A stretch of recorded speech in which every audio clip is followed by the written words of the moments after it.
All right, let's get started. Paula Reed, I know you've been listening to this decision. What have we heard? We have. Of course, this is not a thumbs up, thumbs down. This is a complicated decision. We just got it here. It's an opinion from Chief Justice John Roberts finding that former presidents are entitled to absolute immunity for official acts, but not for unofficial acts. So what does that translate to? Well, this is something we saw that was sort of signaled in... Let me tell you, okay? Anything you can massage into the official act category, you can get away with. Like, for example, if, let's say, the current sitting president orders SEAL Team 6, as is in his purview as commander-in-chief, to assassinate his political rivals, that is technically under the purview of the presidency. If, for example, the president, sitting president, decides to do a military coup, that's now legal. Let's go, boys. Let's have some fun with it. Why the fuck not? You feel me? Okay, let's go. Let's go, Brandon. What is happening? Dark Brandon time. Or argument, because what this means is that the former president cannot be prosecuted for anything that was officially part of his job when he was in office. And that's significant because even his own lawyers conceded during oral argument that not everything that is alleged in this indictment was an official act. So now the question is, what does the special counsel do here? He could potentially try to cull down this indictment to a more narrow one, just focusing on unofficial acts, and then try to proceed with this case. Still an open question, though, about whether even a slimmed down case could go before the election. 3 reasons for that. One, the judge overseeing this, Judge Tanya Chutkan, she has signaled that the lawyers should get some lead time on this. I mean, we're a couple months out from the election. The idea of putting the Republican candidate for the presidency on trial, where he would have to be in court months, weeks before the election, that's something that would likely have us right here again before the Supreme Court. Also, the Attorney General, unlikely to allow something to go ahead that quickly, but we'll see. But right now, this decision, the Supreme Court finding that former presidents are entitled to absolute immunity for official acts, but not for unofficial acts. This opinion, very, very long. It's going to take us a while to get through everything. Right now, I'm looking at an excerpt from the Roberts written decision. He says, quote, Trump asserts a far broader immunity than the limited one we have recognized. Send habit to Gitmo. That's what I'm talking about, dude. Get freaky with it. Get fucking freaky with it.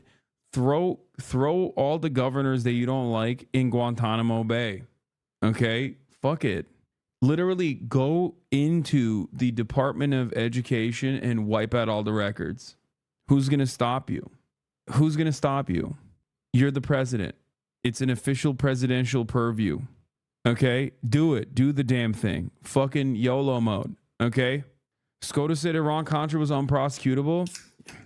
Nixon. Literally, Nixon. Everything Nixon did, vindicated. Okay? Wasn't wrong. Meaning the court. The text of the clause provides little support for the absolute immunity claim that Trump asserts. So they're rejecting that. But in essence, all of the details as to the allegations made, the accusations made in the Jack Smith indictment of Donald Trump, not all of them, but many of them, the court is saying, we are sending this back to the district court. They have to decide whether Trump's communications with the American people, calling them to rally to the Capitol on January 6th, and everything that happened after that, the disruption of the counting of the electoral votes, the sham electors scheme, all of that, whether or not that's an official act. I mean, I'm just saying, why wouldn't it be an official act? He did it with the Department of Justice. Half the shit he did, he was the president talking to a governor. Literally everything Donald Trump has done in office, things that he was impeached for, like a pay-for-play scheme, holding up congressionally approved funding to Ukraine, with threats that if you don't find me blackmail on my political rival, technically that is not illegal. You're the president. You're talking to a foreign official. That's like well within your purview. Okay? This is entirely presidential, which is so crazy because, like, as the president, you can still do illegal shit as the president. Okay? Like, what the fuck are we talking about? Like, that's Nixon. Nixon did that, right? Nixon did that. Donald Trump did that too, which is crazy. And I said this before when, like, this was first being brought in front of the Supreme Court, I thought, they'll probably do like some fucking silly ass carve out, right? They'll probably try to do like a silly ass carve out at most. They won't give him like immunity as like immunity for things that the president can do as the president. They won't give him like, they won't shelter him from that because that's like broad reaching. That's a broad reaching decision. And it's completely antithetical to like the founders, right? And what this country's foundation looks like. I mean, this is like the idea that no one is above the law, the idea that we do not want God, king, emperors. Like that was perhaps one of the only American principles that I agree with and that is supposed to be held up in theory, right? This is a direct attack against that. This is a direct attack against that principle. This is a direct attack against the founders, right? I'm not saying that like people are obviously not, I'm not saying that people held on to that value. Like I'm sure, yes, of course, in the United States of America, many people are above the law, but never officially, right? Like never to this degree. So it is really damning. This is a really damning decision. Especially a president being like, yeah, no, actually, we've decided that presidents can do whatever the fuck they want. We've decided presidents are above the law. Like, it's pretty goddamn un-American, you know? Act has to be determined by the U.S. District Court. And Adley Honig, you were saying what's most significant about that is the U.S. Supreme Court could have said, we're remanding this to the district courts, the lower court, and whatever they say goes, and we will uphold that. They didn't say that. Exactly. To the contrary. This case will not go before the election. It will not be tried before the election, and here's why. Supreme Court has just said there is such thing as criminal immunity. The test, as we anticipated, is essentially official acts versus unofficial acts. We're sending it back to the district court, and this is an important detail, the court says several times, whatever the district court finds can be appealed before trial. Jack Smith had made an argument of, well, maybe the district judge, the trial judge can work it out and send it to the jury, and then the jury can separate official from unofficial acts. Several times in this opinion, the Supreme Court, the majority, says explicitly whatever the judge decides about what's official or unofficial, what's immune or not immune, that can be appealed back up. 0% chance that happens before November. So why? I like that we have the distinction now, which is like official crimes versus unofficial crimes. Like, if he steals a fucking candy bar, like that's prosecutable, right? But as president, if he sends the SEAL Team 6 to go and, I don't know, steal all the candy bars from the factory directly, then it's like, well, technically he's authorized to do that. So it's like within the official scope of the presidency, or at least something that you can defend on that idea. That's wild. I saw a reporter tweet earlier basically saying that after this, if Trump wins, he's going to start every sentence as an official act. He will say it 100 times a day to do anything he wants. Yeah, I mean, it's pretty fucked up. Does this mean that a president could never be prosecuted for war crimes? I mean, no president was ever going to be prosecuted for war crimes anyway, but this is definitely official, yes. At least not by the American courts. Surely calling the Georgia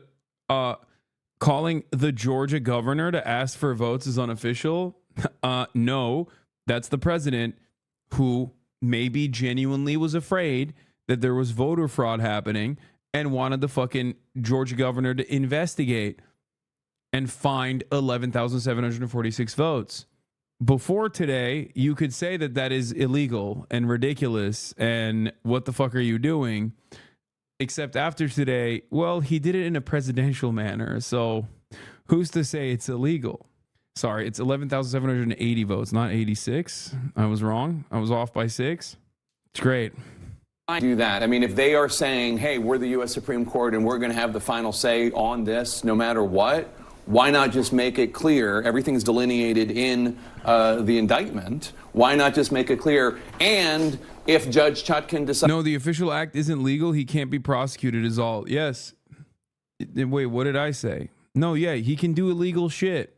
Decides X, Y, or Z, we will agree with that. Why not just be explicit? Because the Supreme Court, they're in a court of appeals, they want to see a record, right? And I think, with Judge Chutkan just kind of... Bro, this guy looks like the shittier version of the general that they have all the time. What was it, McMaster or whatever? You guys can't find another type of guy? What's happening? He looks exactly like that fucking general dude. General Thumb Man. Dismissing Sorry. out of hand That's so irrelevant to the... all conduct whatsoever. The president has no immunity for all criminal conduct, for any criminal conduct. They've gone back and said, no, you need to go look at this and then come back to us based upon what we've said in this opinion. And the other thing is, well, it's the right and rules governing when and how to appeal aren't set in stone or aren't entirely clear. And I think they felt some need to delineate that this is an appealable order. They aren't always. And sometimes some things you have to wait to appeal until the end of a trial. They're giving whoever it is, and probably Trump, the opportunity to appeal during trial. Well, let me ask you, do you think that if Judge Chutkan had ruled differently initially and said, basically closer to this, the conversations with the Justice Department are clearly official acts, I'm not going to count them, but the other one, like if there had been a less of a... Bro, like the conversation with the Justice Department or official acts is so crazy. Like that, even that in and of itself literally means that you can legally do a coup or illegally do a coup, and if it works, then that's great. If it doesn't work, it's still not prosecutable because you did it as the president. Like that is what this, maybe I'm misunderstanding this, but like, remember the hypothetical that I brought forward to you guys, and then they literally used that shit early on against the Supreme Court, where like, I think it was Sotomayor who asked the question to Trump's prosecutors, or Trump's lawyers, and was like, so do you think the president can use SEAL Team 6 to assassinate someone? And they said, yes, under a hypothetical, that could be perfectly valid. That could be perfectly considered permissible. That is literally now, after the Supreme Court decision, like maybe I'm wrong, and I'm just going off of like what I read from what Sotomayor was saying, but that kind of feels like that's what's allowed now. That is like allowed. It's valid. So to them, to everyone listening, I say, Joe, send them in, baby. Put a bunch of fucking doorbusters up in this bitch, okay? Send them to Mar-a-Lago. Send them to Mar-a-Lago. Send the fucking door kickers in the Mar-a-Lago. Get it done. You feel me? Get it done. It's not illegal. The Supreme Court gave you the opportunity. Don't be a bitch. That's the only way you're going to win. This ruling raises American presidents above the rule of law. During the oral arguments, the SEAL Team 6 assassination hypothetical was also presented. Both the dissenting judges, Justices Sotomayor and Jackson, addressed this question of whether a president would have immunity from criminal prosecution for acts of murder, including ordering the assassination of a political rival. When the president uses his official powers in any way under the majority's reasoning, he now will be insulated from criminal prosecution. Sotomayor said in her dissent, orders the Navy's SEAL Team 6 to assassinate a political rival immune. According to legal experts, the dissenting opinion is correct and that ordering the hypothetical assassination could now be considered immune from criminal prosecution. Yeah, I mean, she literally brought this up, which was like a hypothetical, but now not so hypothetical. Sotomayor's dissent. The president of the United States is the most powerful person in the country and possibly the world. When he uses official powers in any way under the majority's reasoning, he now will be insulated from criminal prosecution. Orders the Navy SEAL Team 6 to assassinate a political rival, immune. Organizes a military coup to hold on to power, immune. Take a bribe in exchange for a pardon, immune, immune, immune, immune. Which, by the way, it's ironic because with the exception of like ordering SEAL Team 6 to assassinate a political rival, Trump basically did the other two things. That is the reason why they're having this fucking deliberation. That's the reason why the majority, supermajority Republican Supreme Court made this decision known. The entire reason why this happened was because Trump was doing that, okay? He tried to do the shittiest coup of all time, no military riz whatsoever, constantly kept calling the generals gay and fucking woke and losers, so they didn't do a coup with him, but he still tried nonetheless, turned into an insurrection, yada, yada, yada. That's one thing. The other thing is he also did quid pro quo with other foreign leaders. Like he straight up did that. He also, and this is, I can't say this with 100% certainty, but I'm pretty sure there was a lot of fuckery going on with the presidential pardons as well. This motherfucker pardoned Paul Manafort, Steve Bannon, and every other person that was in his like orbit on his like up until the last day of office. So It's pretty wild. And none of that shit's prosecutable because that's like within the purview of the president. Whew. It's pretty crazy. It's pretty wild shit, dude. This is like, I feel like this is a constitutional crisis, but I guess at this point, we're so used to it, we just don't even think about it. We're just like, whatever, you know? Whatever. Is that why you're streaming from abroad as an insurance policy so Trump can't go after you win? First of all, the entire world is America's playground. If an American president wanted me assassinated, they could do so. And they basically could do so before. But now they definitely can do so. Okay? It is what it is. This is, Nixon vindicated, baby. That's right. My Maoist king, Richard Jebediah Nixon, vindicated. Total and utter cultural victory, total and utter legal victory. Why are we even chirping about this guy? He was good. He was not bad. Watergate was awesome. We should do more Watergates, actually. Anyway, I like how they made political assassinations officially legal for the world. Yeah. Yeah, Watergate is chill, dude. I don't know what you guys are fucking chirping about. Anyway, I mean, look, you might be saying, Hasan, aren't you a little bit hypocritical? After all, you don't give a fuck. You are basically God King at the top of the hour. You serve a 3-minute ad break. And to you, I say, you're absolutely right. You're absolutely goddamn right. I do serve the 3-minute ad break at the top of the fucking hour. And honestly, there's not really much you can do about it, with the exception of subscribing for $5 or for free. I'm not a crook. Neither is Nixon. And if you don't want to be cooked at the top of the hour, all you need to do is subscribe for $5 or free with Switch Prime, or by getting gifted a sub if you're lucky. Here's a 3-minute ad break now. Some of you might have noticed I'm an hour early, and that's because I'm in Europe, okay, and in European time. And honestly, I kind of like it. I kind of like starting at 10 a.m. I wouldn't be able to do that in Los Angeles because that would require me to wake up at 5 a.m. But yeah. Why you look like this right now? Okay, bro, we got to chill out with this, okay? Listen, thank you for saying I'm yacked. It's kind of fucked up, though. Don't say true. You guys suck. Don't say true. Don't say true to that. God damn it. Anyway, we'll get through the Sotomayor dissent in a second. Let's continue. The sweeping, of course, he can be indicted on any of this stuff. Ruling by Judge Chutkan. Would this not have been ended up where it was today? Did she open? I like that they also were like, hey, by the way, if you do try to continue prosecuting him, you got to bring it back up to us again. And who knows what we'll say next time. You know what I mean? The door for a decision like this. She did. I think Judge Chutkan's going to have a lot of regret. When she issued her opinion, it just said there's no such thing as automatic immunity for everything a president does his whole 4 years. When I was reading that, I said, okay. And the Supreme Court said, hold up, that's not true, actually. We've decided that you're wrong. That's crazy, man. That's a... Like, what are we doing? What the fuck are we doing here? It's a clown show. Total fucking clown show. Where's Part B? I expected Part B to be, and I find, having reviewed the record and reviewed the documents, and I find that even if there is such thing as immunity, he was outside the scope. And by the way, that's what the Court of Appeals did on their ruling. The problem is, as Jim was saying, the Court of Appeals and the Supreme Court, they're not fact finders. This can only be done at the district court level. And so I suspect Judge Chutkan is feeling some regret. It wasn't like it was some leap of logic that she should do that. This happens. There are hearings. For example, in the Georgia case, Mark Meadows is trying to get his case. Yeah, actually, it's the district court judge's fault. Yeah, totally. Bro, that's crazy, okay? Like, I'm sure if she crossed her T's and dotted her I's, the SCOTUS would have fucking reacted in the same way that they're going to react to this, because they are not a serious legal body.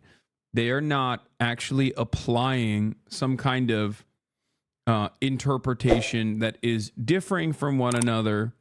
Okay, they're just literally managing the influence that they have alongside the interest that they have. Okay, that's why when you're a Republican, you fucking react like a Republican would. If you're a Democrat, you react like a Democrat would. Like, there's some differences.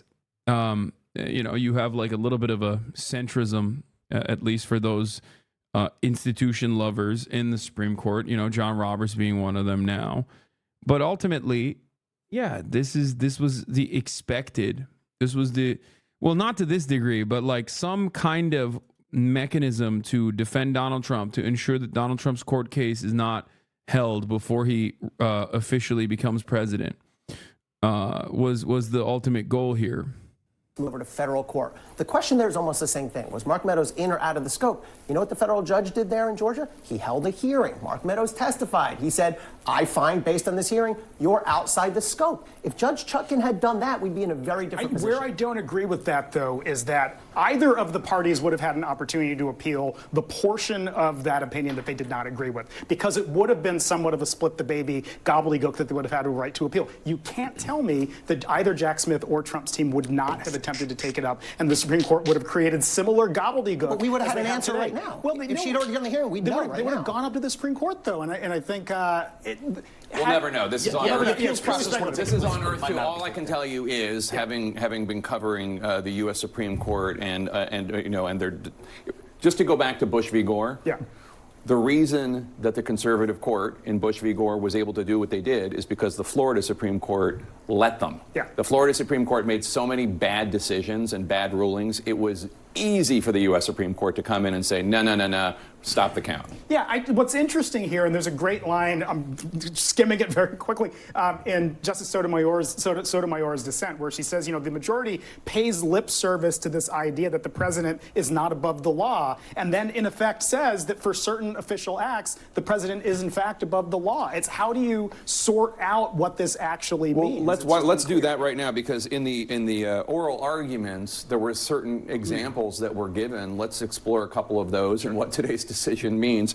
First one was raised by Justice Sotomayor back in, was this April? What about getting SEAL Team 6 to assassinate a political rival? Let's roll that tape. If the president decides that his rival is a corrupt person and he orders the military or orders someone to assassinate him, is that within his official acts for which he can get immunity? It would depend on the hypothetical, but we can see that could well be an official act.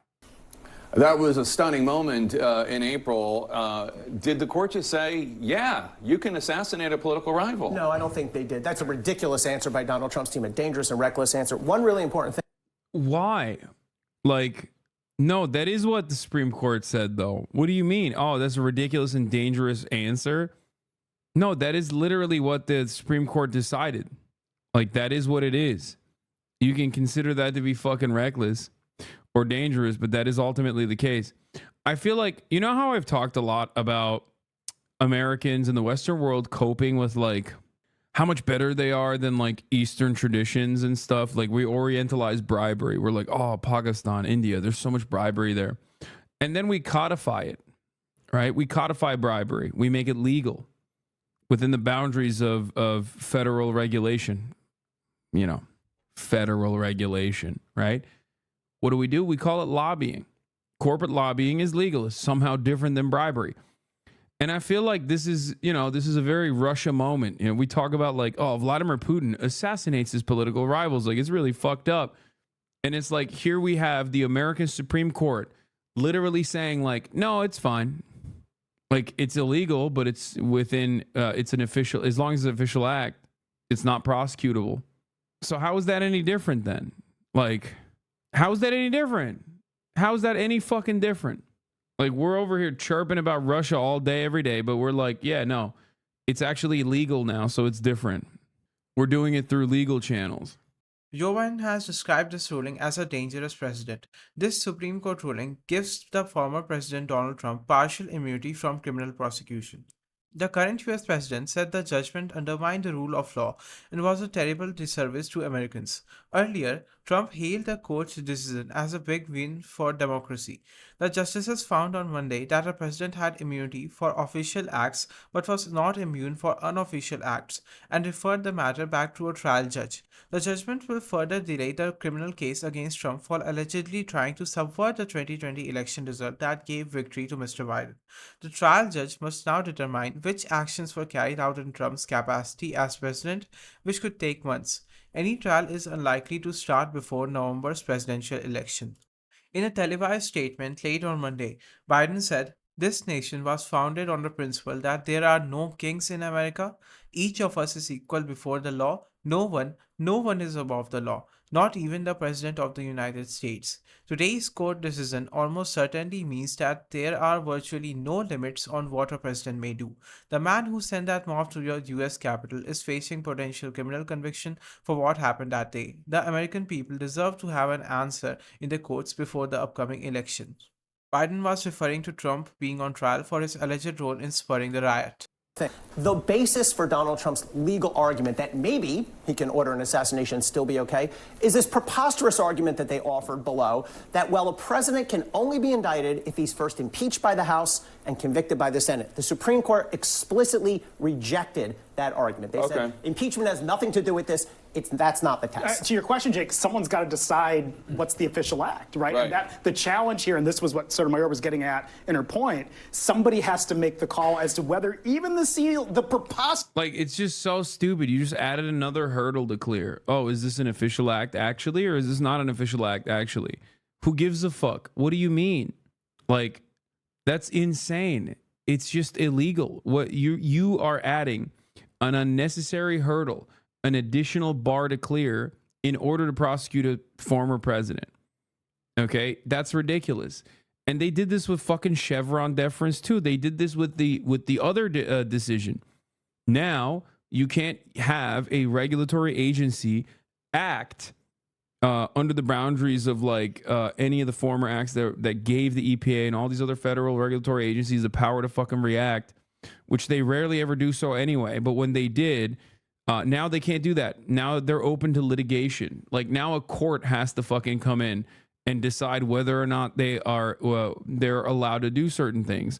And that in and of itself is also adding another additional layer to the regulatory body's mechanisms. It's just completely, utterly unnecessary. And the ultimate goal is to basically allow presidents to do whatever the fuck they want without any sort of legal scrutiny. That's number one. And allow corporations to do whatever the fuck they want without any sort of regulatory scrutiny. It's great. And this happened in the same fucking week, by the way. The Supreme Court is nutty, dude. They're so insane. SEAL Team 6 example falls under the ambit of official acts, and that's litigation in months in court. No, agreed. I think that's something that will have to be decided by the trial court if we were faced with that preposterous type of scenario. No doubt about it. Jamie. I just have a quick question for the lawyer. So one of the big concerns is getting evidence out in front of voters before November. We now don't think a trial We're not gonna get it. is possible. No. Is it possible, one lawyer just texted, would an evidentiary hearing be a way for Jack Smith to get some of that evidence out there in the public record? Sure. So the district judge now has to have an evidentiary hearing. She can absolutely do that before the election. She can hear from witnesses. We're not going to get a verdict. I guess the judge will say some things were official or unofficial, but there's not going to be a convicted felon tag hung on Donald Trump for this case. I also should add, this is a major problem for the Georgia case because the factual allegations are very similar for Fani Willis's case. Now, that case is beset by its own series of problems, but now they're going to have to contend with this immunity problem as well. On to the timing of all of this. The Midas Touch guys did a video on Michael Popak, let's talk about how the my goats at Midas Touch. Absolute immunity decision by the Supreme Court granting Donald Trump where their sentencing happening on. I don't know why we're watching this. Like, I love their, fast-paced shit, but oh boy, big news. The only thing literally stopping us from having lead in our food is state level regulatory agencies that are underfunded. Yeah, well, good luck. Dude, everyone's talking about like fucking microplastics making everybody gay. Guess what, dude? You're going to get a lot of those. You're going to get a lot more microplastics, baby. What are you going to do? We have no fucking regulation. Anyway, Sotomayor's dissent is pretty powerful. It's good to go through it a little bit. The Supreme Court rules. Here's the senior writer of Slate doing that for us, the summarization. The Supreme Court rules that President Trump has absolute immunity from criminal prosecution for all official acts, in air quotes, he took while in office. The vote is 6-3 with all the liberals dissenting. Sotomayor dissenting says, today's decision shields presidents from prosecution for criminal and treasonous acts and makes a mockery of the principle foundational to our Constitution and system of government that no man is above the law. That's like inherently the most un-American decision that the Supreme Court could have taken, by the way. The founding fathers, they didn't agree on whether or not you should be able to have slaves or not, right? Pretty fucked up if you ask me. But there was two things that they were united on, okay? Well, with some exceptions, but for the most part, the spirit of like the American nation's development, the fundamentals, the one good thing that they maintained for the most part was no man is above the law and presidents are not God kings. Okay, no emperors, no monarchs, none of that shit. And also secularism too, but that's like, even that's being called the question right now. You got the Louisiana Supreme Court, you got Oklahoma with the Bible reading and whatever in public school. So like even they're fucking ripping that shit apart too. They're just flexing at this point. I feel like the American Christian nationalist right is basically just, you know, in flex mode. They're like, what are you going to do about it, bitch? We'll do whatever the fuck we want. But ultimately, like, the entire spirit of this nation was built on the idea that presidents can't be fucking emperors and that no man is above the law, right? Why is there even a system of checks and balances if that's not the case? Anyway, but yeah, now they have very openly declared, no, some men are above the law, actually, presidents, who are kind of like God kings in that sense. You were in a TikTok slide with 2 million likes. Creator didn't like your tweet though. Yeah, I saw that. Anyway, we watched it earlier. I don't know why the creator didn't like my tweet. It's fucked up. Project 2025 incoming, they told you. Guys, you need to understand something. Biden is currently president. This is why I keep telling you motherfuckers, like, Project 2025 is nothing. Because it's everything. Okay? It's not like this is a new thing. This is like what I've been warning everyone about for years and years and years.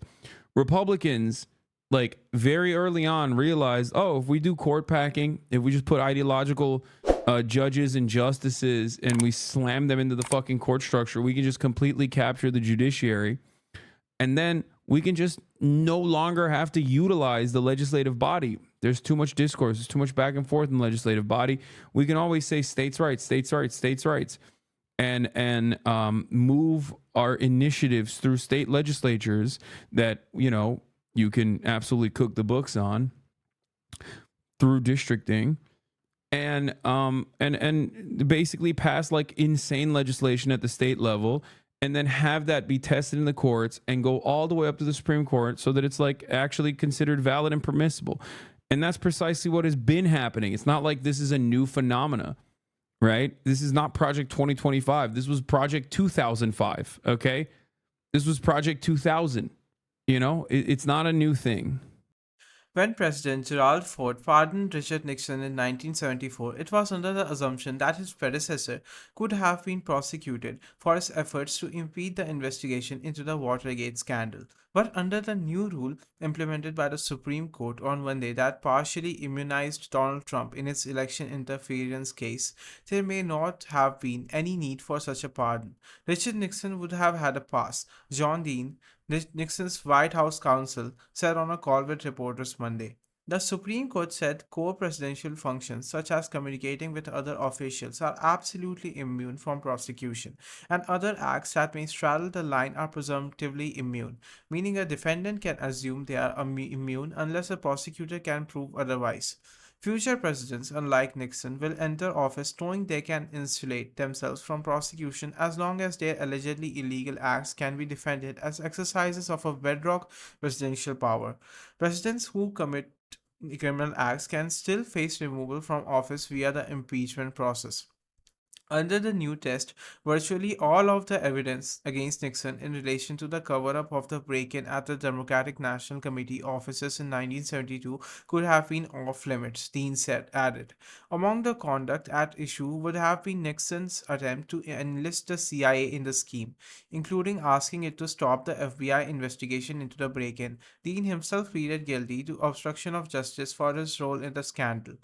Nixon was pardoned after he resigned as president on the verge of being impeached. The Watergate comparison illustrates how Monday's ruling has broad repercussions that affect more than just whether Trump's prosecution will ever go to trial. It was a theme seized upon by the court's three liberal justices, who vociferously objected to the ruling.